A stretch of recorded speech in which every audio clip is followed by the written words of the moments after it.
నేను మొన్న కొండగట్టు ఆంజనేయ స్వామి నాకు అపారమైన నమ్మకం. తెలంగాణలో ఉన్న కరీంనగర్ కొండగట్టు ఆంజనేయ స్వామి మీద ఆయన పునర్జన్మనిచ్చిన వ్యక్తి. ఆయనకి అక్కడ దర్శనానికి వెళ్తే వారు అడిగింది, నాకు అక్కడ ఉన్న భక్తులు కానీ ఆలయ నిర్వాహకులు అందరూ అడిగింది, ఆంజనేయ స్వామి ఆలయంలో భక్తుల సౌకర్యార్థం 2000 మందికి సరిపడా దీక్ష విరమణ మండపం కావాలి.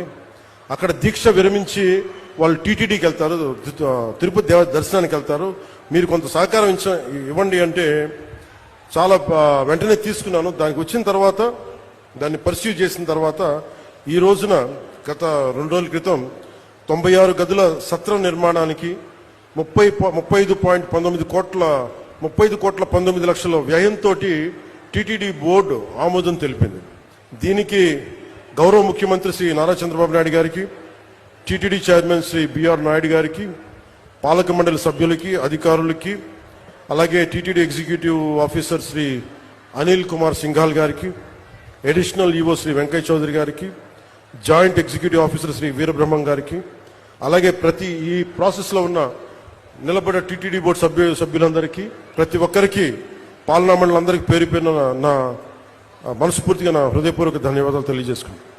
అలాగే తెలంగాణలో ఉన్న భక్తులందరికీ కూడా మీరు దీక్ష విరమణ చేసిన తర్వాత తిరుమలకు వెళ్లి వెంకటేశ్వర ఆలయం మీ దర్శనం మరింత సౌకర్యార్థంగా ఉండాలని మనస్ఫూర్తిగా కోరుకుంటూ, ఎందుకు అంటే ఇంకొకటి, కొంతమంది సామాజిక మాధ్యమాల్లో ఆంధ్ర డబ్బు మీకెందుకురా అని చెప్పి మాట్లాడుతూ ఉన్నారు. అది చాలా తప్పది. హైందవ ధర్మం ఎక్కడున్నా, భారతదేశం ఎక్కడున్నా, అది ఆంధ్ర ఇలా ప్రాంతీయతలు పట్టుకురాకండి. హైందవ ధర్మం ఎక్కడున్నా హైందవ ధర్మాన్ని కాపాడుకుంటుంది. అందుకని దయచేసి ఈ సూడో సెక్యులరిస్ట్ యాటిట్యూడ్ తోటో ఇలాంటి వితండవాదాలతోటి మీరు ఇంకా చెడగొట్టకండి.